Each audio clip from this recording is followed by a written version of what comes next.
पहाड जस्तै अग्लो, ठाडो, बलियो, अटल अनि मजबुत मेरो बुवा। सधैँभरिको मेरो सहारा मेरो बुवा। पानी पर्दाको ओत, हुरी चल्दाको भित्तो मेरो बुवा। मेरो पहाड स्वरूप शक्तिमान बुवाको लागि आज यो सानो मुखबाट एउटा सानो कविता। बयानमा त शब्द सायद कमै पर्लान्। सानो कोसिस बुवाको लागि, मेरो बुवाको लागि। बुवा हजुरको बयान त कैयौँ जिब्रा भएका शेषनागले त गर्न सक्दैनन्। बुवा हजुरको बयान त कैयौँ जिब्रा भएका शेषनागले त गर्न सक्दैनन्। म त हजुरको उही नालायक गधा छोरो, खोइ मैले कसरी गरौँला र बाबा। म त हजुरको नालायक गधा छोरो, खै मैले कसरी गरौँला र बुवा। सगरमाथा त नामको मात्र अग्लो बुवा। सगरमाथा त नामको मात्र अग्लो बुवा। खोइ मलाई त हजुरकै काँध अग्लो लाग्थ्यो। ती काँध बलिया मजबुत काँधमा चढेर पुरै संसार देखे जस्तो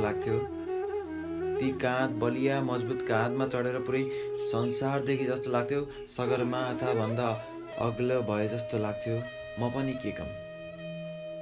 पनि के कम हजुरको काँधलाई पहाड सम्झेर कहिलेकाहीँ झरना बर्साइदिने गर्थे। आँखामा आँसु मात्र नटिल्पिएको हो अरे बुवा। हजुरबाले भन्नुभएको। भरतपुर हस्पिटलको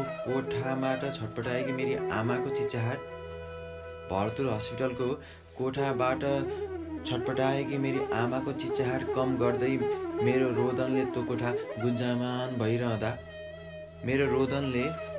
गुन्जायमान भइरहँदा हजुरको मुहारमा प्रष्ट देख्न सकिन्थ्यो रे अलिकति मुस्कान अनि मुस्कानले जबरजस्ती दबाएका आँसुहरू। सानोमा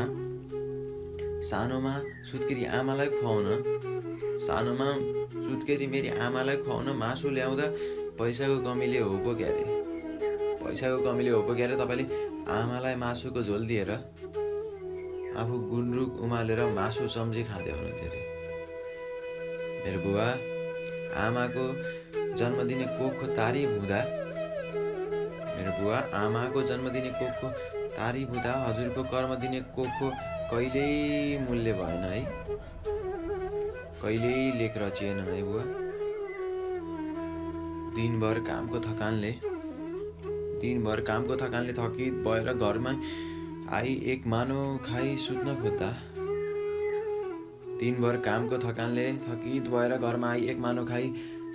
खोज्दा मेरो त थोथे आँसुसँगै हराएर जान्थे रे ती बुवाका थकान अनि पीडाहरू।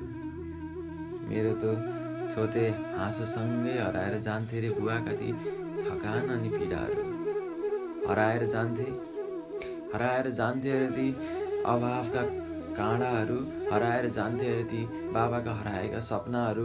अनि ममा केन्द्रित गर्नुहुन्थ्यो रे बुवा आफ्ना उडी चन्द्र छुने ती सपनाहरू। बुवाका ती पुरा नभएका सपनाहरू बुबा ममा देख्ने प्रयास गर्नुहुन्थ्यो रे। चार हात खुट्टा टेक्दै गर्दा बुवा मलाई आफ्ना ती पहाड उचाल्ने बल भएका हातमा थिरी गर्दै गर्दा म मेरा साना दुधे दाँत देखाउँदै बुरुक उफ्रिन खोज्थे। बुवा च्याप्पै पार्नुहुन्थ्यो मलाई म उफ्रिन खोज्दा बुवा च्याप्पै पार्नुहुन्थ्यो। छोरोलाई यसो सुताइदिनु न भन्दै भान्साबाट आमा कराउँदै गर्दा दुईजना सँगै निदाउँथ्यौँ। हामी दुईजना बुवा र म सँगै निदाउँथ्यौँ। बोराको त झलुङ्गेमा म अनि त्यो झलुङ्गे सँगै झुल्ने मेरो बुवा। हामी दुईजना सँगै निदाउँथ्यौँ। अलिअलि हिँड्न खोज्ने म अलिअलि हिँड्न खोज्ने म मेरा बाबाका ती मोटो औँलाको सहारामा हिँड्ने गर्थेँ। अलिअलि हिँड्न खोज्ने म मेरा बाबाका ती मोटो औँलाको सहारामा हिँड्ने गर्थेँ अरे। बुवा परबाट आफ्नो अँगालो खोल्दै आयो आयो गर्दै गर्दा बुवा परबाट आफ्नो अँगालो खोल्दै आयो आयो गर्दै गर्दा म दौडिँदै अनि लड्दै उड्दै त्यहाँसम्म पुग्थेँ अरे। म दौडिँदै अनि लड्दै उड्दै त्यहाँसम्म पुग्थेँ अरे। बाबाको आयो आयोमा म पुग्थेँ अरे। बाबाको आयो आयोमा म पुग्थेँ अरे। अनि मसँगै मेरा झरना पनि।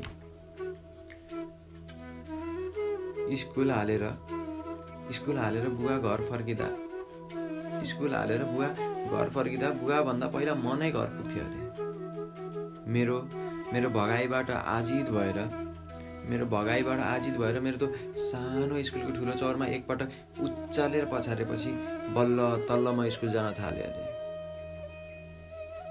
पढ्न थाले अरे। आज ती ताते गर्ने हातहरू बुढो रुखका हाँगा जस्तै भएछन् बुवा। खङ्ग्रङ्ग ती पहाड उचाल्ने बल भएका आज हजुरलाई एक गाँस भात मुखसम्म लैजान नि गाह्रो भएको छ अरे बुवा। ती पहाड उचाल्ने बल भएका हजुरलाई एक गाँस भात मुखमा लैजान नि गाह्रो भएको छ अरे बुवा। मेरो जिन्दगीको गोरेटोमा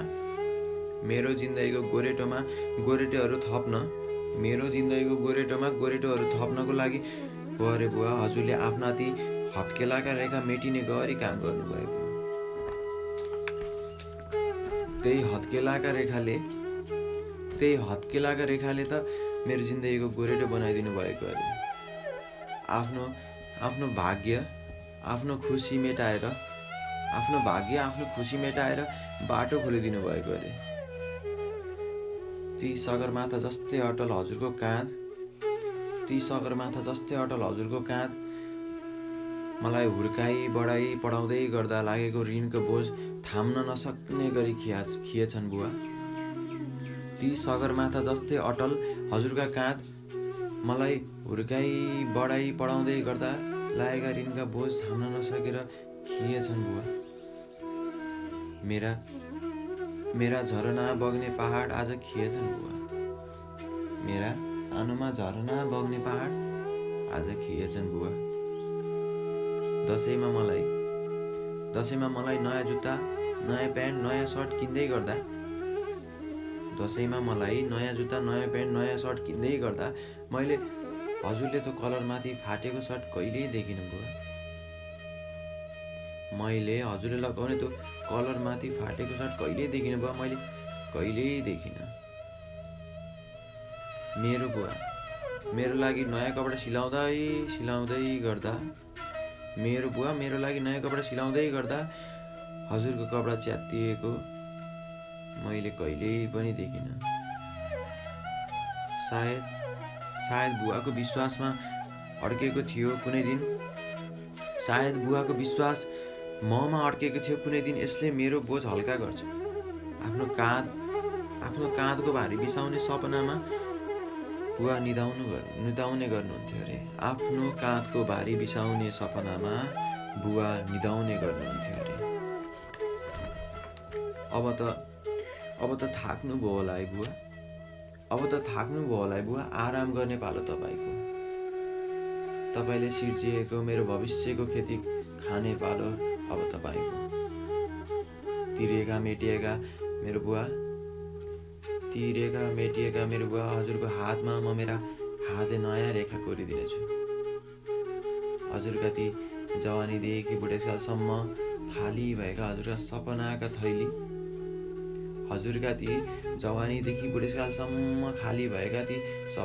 थैली म भरिदिनेछु बुवा। हजुरका ती हात समाएर हजुरलाई डुलाउने मन छ। आफ्नो मनको सारा दुःख भुलाउने मन छ अनि भन्नु मन छ मैले सगरमाथा डोराएर हिँडेछु। मैले आफ्नो साथमा सगरमाथा डोराएर हिँडेको छु। संसारको सबै खुसी तपाईँको शरणमा लम्पसार पार्ने मन छ। तपाईँका ती कलनी र फाटेका सर्ट फेरिदिन मन छ। हजुरका दुःखलाई सुखले फेरिदिन मन छ बुवा। हजुरका सबै दुःखलाई सुखले फेरिदिन मन छ बुवा। हो बुवा, मेरो संसार मेरो कर्मदाता हजुर नै हो। हो बुवा, मेरो संसार मेरो कर्मदाता हजुर नै हो। म रुँदा आँसु पुछिदिने भरोसा हराएर आत्मविश्वाससँग जुझ्दै गर्दा मनभरि तैँले गर्न सक्छस् भनेर विश्वास भरिदिने मेरो बुवा। असफलतामा पनि हजुरको म प्रतिको विश्वास कहिल्यै कम भएन है बुवा। त्यसैले त आज जे छु हजुरकै कारण छु, हजुरको गोरेटोको कारण छु। हो बुवा, कुनै दिन हजुरका ती मैले समाएर हिँडेका औँला समाएर डोराउने मन छ बुवा। हो बुवा, कुनै दिन हजुरका ती मैले समाएर हिँडेका औँला समाएर डोराउने मन छ बुवा।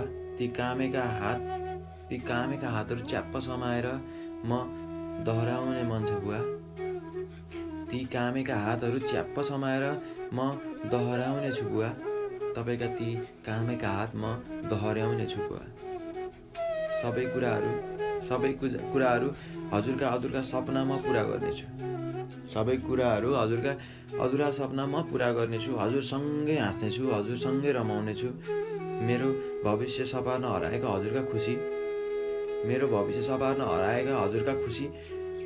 म फर्काउनेछु बुवा। मेरो बुवा, हजुरका मलाई खुसी पार्न हराएका आफ्ना खुसीहरू म फिर्ता लिएर आउनेछु बुवा। म फर्काउनेछु बुवा। त्यसैले त बुवा आज हजुरको हात समाएर डोराउने मन छ।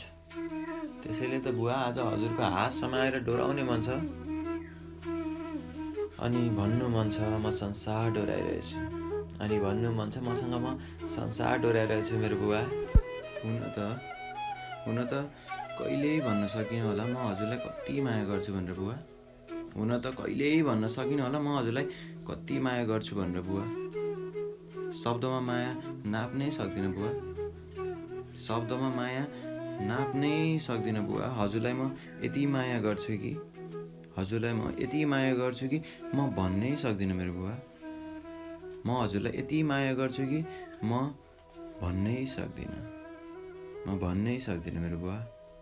धन्यवाद। यो कविता सम्पूर्ण बुवाहरूमा समर्पित।